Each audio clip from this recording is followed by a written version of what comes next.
Hello बच्चों, let's see the question. The question says that what is complementary base pairing? What is its significance? तो इस question का की concept रहेगा यहाँ पर।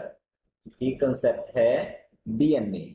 डीएनए की फुल फॉर्म होती है डीऑक्सीराइबोज न्यूक्लिक एसिड, या इसे 2-डीऑक्सीराइबोज 2-डीऑक्सीराइबोज न्यूक्लिक एसिड के नाम से जाना जाता है, और ये प्रेजेंट होता है न्यूक्लियस में। तो डीएनए है एक जेनेटिक मटेरियल, ये जेनेटिक मटेरियल है, इसमें स्टोर होती है जेनेटिक इंफॉर्मेशन। तो हम यहाँ कह सकते हैं इसमें जेनेटिक इंफॉर्मेशन स्टोर होती है। तो यहाँ लिखेंगे इंफॉर्मेशन इसके अंदर स्टोर होती है, और इसके फंक्शनल फ्रेगमेंट को कहा जाता है जीन। अब अगर इसकी फिजिकल स्ट्रक्चर की बात की जाए तो ये होता है डबल स्टैंडर्ड। तो यहां लिखेंगे ये है डबल स्टैंडर्ड।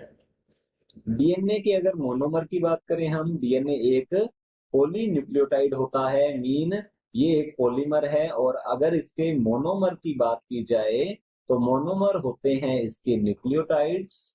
तो ये न्यूक्लियोटाइड का बना होता है, और न्यूक्लियोटाइड एक बना होता है अलग अलग टाइप के 3 कंपोनेंट का। तीनों कंपोनेंट मिलकर न्यूक्लियोटाइड की फॉर्मेशन करते हैं, और ये कंपोनेंट है जैसे कि पेंटोज शुगर, और डीएनए के रिस्पेक्ट में ये होती है 2-डीऑक्सीराइबोज शुगर, और साथ में जुड़ा होता है इसके नाइट्रोजिनस बेस। नाइट्रोजिनस बेसेस जुड़ी होती हैं पेंटोज शुगर के साथ, इसके फर्स्ट प्राइम कार्बन के साथ, और नाइट्रोजिनस बेस और इसके 5 प्राइम पेंटोज शुगर के 5 प्राइम कार्बन के साथ जुड़ा होता है फोस्फेट ग्रुप। फोस्फेट ग्रुप, और ये तीनों कंपोनेंट जुड़कर बनाते हैं एक न्यूक्लियोटाइड, और न्यूक्लियोटाइड आपस में फोस्फोडाइएस्टर बॉन्ड के थ्रू जुड़कर पॉलीन्यूक्लियोटाइड चेन की फॉर्मेशन करता है। तो डीएनए में 2 पॉलीन्यूक्लियोटाइड चेन होती हैं, और ये दोनों एक दूसरे के एंटी पैरेलल होती हैं, मीन इन्हें कहा जाता है स्ट्रैंड्स। अब यहाँ पर पूछा गया है what is complementary base pairing. तो डीएनए है डबल स्टैंडर्ड, और इसके जो 2 स्ट्रैंड्स हैं, तो यहाँ लिखेंगे इसके जो 2 स्ट्रैंड्स होते हैं, ये जो 2 स्ट्रैंड्स हैं ये एंटी पैरेलल हैं, ये एक दूसरे के एंटी पैरेलल होते हैं। तो यहाँ लिखेंगे एंटी पैरेलल एंड कॉम्प्लीमेंट्री होते हैं। तो ये मेन रहेगा, ये एक दूसरे के कॉम्प्लीमेंट्री है। कॉम्प्लीमेंट्री होने का मीन क्या है, यहाँ पर कॉम्प्लीमेंट्री बेस पेयरिंग का मीन क्या होता है वो हम समझ लेते हैं। नाइट्रोजिनस बेसिस ये होती है प्यूरीन एंड पायरिमिडीन टाइप की। तो यहाँ हम देखेंगे इनके टाइप्स, प्यूरीन एंड पिरिमिडीन, या इन्हें पायरिमिडीन कह दिया जाता है। तो पायरिमिडीन लिखते हैं। तो प्यूरिन्स एंड पायरिमिडीन्स होती हैं। प्यूरिन्स के टाइप्स होते हैं जैसे कि आगे गुआनिन एंड एडेनिन, तो इसे जी एंड ए से रिप्रेजेंट करते हैं। और पायरिमिडीन्स के टाइप्स हैं थायमीन एंड साइटोसिन। यूरेसिल भी होता है बट वो डीएनए में नहीं पाया जाता, आरएनए में पाया जाता है यूरेसिल। अब अगर बात की जाए डीएनए की, तो डीएनए में प्यूरिन्स के सामने पायरिमिडीन्स और पायरिमिडीन्स के सामने प्यूरिन्स आती है। तो होता क्या है, जो डबल स्ट्रैंड्स हैं इनके न्यूक्लियोटाइड के अंदर जो नाइट्रोजिनस बेसेस हैं ये एक दूसरे के साथ हाइड्रोजन बॉन्ड के थ्रू जुड़ी होती हैं। मीन ए के सामने हमेशा टी आता है, एडिनिन के सामने हमेशा थायमिन आएगी, और ये दोनों डबल हाइड्रोजन बॉन्ड के थ्रू आपस में जुड़े रहते हैं।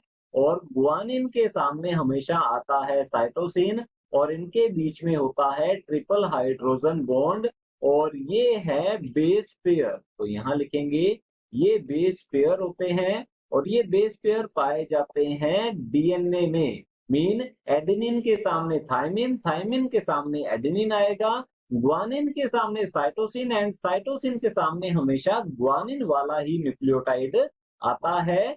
तो इसे ही कहा जाता है कॉम्प्लीमेंट्री बेस पेयरिंग। तो यहां हम लिखेंगे यही होता है कॉम्प्लीमेंट्री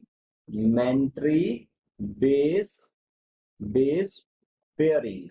तो यहां लिख लेते हैं ये है कॉम्प्लीमेंट्री बेस पेयरिंग। और आगे की ओर पूछा गया है व्हाट इज इट्स सिग्निफिकेंस। यहाँ हम जान लेते हैं इसके सिग्निफिकेंस के बारे में, इसकी इंपॉर्टेंस के बारे में। तो लिखते हैं सिग्निफिकेंस, इसका सिग्निफिकेंस। तो सिग्निफिकेंस बेस पेयरिंग का रहेगा, तो लिखते हैं base pairing, base pairing helps to hold, helps to hold the two anti-parallel strands, the two anti-parallel, anti-parallel यहाँ लिखेंगे anti-parallel strands, strands of the DNA molecule together। तो यहाँ हम डायरेक्ट लिख सकते हैं strands together। और ये strands किसके होंगे? ये होंगे डीएनए के to form the helix, to form the DNA helix, the DNA helix. तो डीएनए हेलिक्स की फॉर्मेशन इसी से होती है, और जिससे कि जो ये हेलिक्स फॉर्मेशन होगी, ये जो हेलिक्स मॉडल बनता है, स्ट्रक्चर बनती है डीएनए की, ये होती है फिजिकली स्टेबल स्ट्रक्चर। तो हमारा फाइनल आंसर रहेगा कॉम्प्लीमेंट्री बेस पेयरिंग होती है, बेस पेयर मिलते हैं जिसमें एडेनिन के सामने हमेशा थाइमिन आएगा और गुआनिन के सामने हमेशा जो है साइटोसिन आता है। ये बेस पेयर बनते हैं डीएनए के अंदर, ये कॉम्प्लीमेंट्री बेस पेयरिंग रहेगी। और ये कॉम्प्लीमेंट्री बेस पेयरिंग का सिग्निफिकेंस या इंपॉर्टेंस रहता है कि base pairing helps to hold the two anti parallel strands of DNA together to form the DNA helix, जिससे कि डीएनए स्टेबल बना रहता है और जेनेटिक इंफॉर्मेशन जो है वो भी स्टेबल बनी रहती है। Hope you understood it well. All the best. Thank you.